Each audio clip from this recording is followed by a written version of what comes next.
ఇక భోగాపురం ఎయిర్పోర్ట్, మనందరికీ కూడా తెలుసా భోగాపురం ఎయిర్పోర్ట్ గురించి. ఆ భోగాపురం ఎయిర్పోర్ట్ ఎలాంటిది అనంటే, ఆ భోగాపురం ఎయిర్పోర్ట్ చుట్టూ చంద్రబాబు నాయుడు గారి బినామీలకు భూములున్నాయి. చంద్రబాబు నాయుడు గారు కొలువులో మంత్రిగా పనిచేస్తున్న వ్యక్తికి అక్కడ బినామీగా భూములున్నాయి. చంద్రబాబు నాయుడు గారి హయాంలో ఎంపీగా ఉన్న వ్యక్తికి అక్కడ భూములున్నాయి బినామీగా. కానీ వాళ్ళ భూములు ఏవి కూడా చంద్రబాబు నాయుడు గారు ముట్టుకోరు.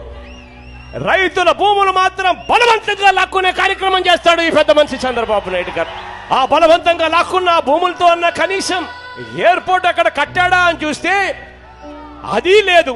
ఆ ఎయిర్పోర్ట్ కట్టడానికని టెండర్లు పిలిస్తే ప్రభుత్వ రంగ సంస్థ ఎయిర్పోర్ట్ అథారిటీ ఆఫ్ ఇండియా అతి తక్కువ ధరకు కోట్ చేసి ఎయిర్పోర్ట్ అథారిటీ ఆఫ్ ఇండియా ప్రభుత్వ రంగ సంస్థ ఆ ఎయిర్పోర్ట్ కట్టే పనులను చేజిక్కింది.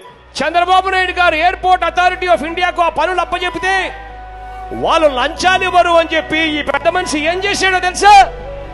ఈ పెద్ద మనిషి ఆ టెండర్లను రద్దు చేసిన పరిస్థితి మనమంతా కూడా చూసాం. దేశం మొత్తంలో 130కి పైగా ఎయిర్పోర్ట్లుంటే అందులో ఎయిర్పోర్ట్ అథారిటీ ఆఫ్ ఇండియా 130 ఎయిర్పోర్ట్లకు గాను 126 ఎయిర్పోర్ట్లు ఎయిర్పోర్ట్స్ అథారిటీ ఆఫ్ ఇండియా నడుపుతా ఉంది.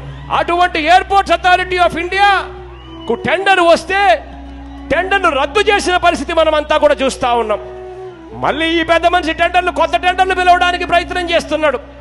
కొత్త టెండర్లు పిలిచే కార్యక్రమంలో airport authority of India qualify కాకుండా ఈ పెద్ద మనిషి ప్రీ క్వాలిఫికేషన్ క్రైటీరియా పెట్టాడు. ఈ పెద్ద మనిషి ఎంతటి దారుణంగా ఉందో చూడండి పరిపాలన అని అడుగుతా ఉన్నా.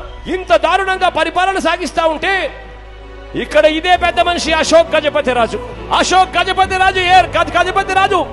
ఈయన ఆధ్వర్యంలోనే సివిల్ ఏవియేషన్ మినిస్ట్రీ ఉంది. అంటే విమానాలు ఎగిరే మినిస్ట్రీ ఈ అశోక్ గజపతి రాజు గారి చేతిలో ఉంది.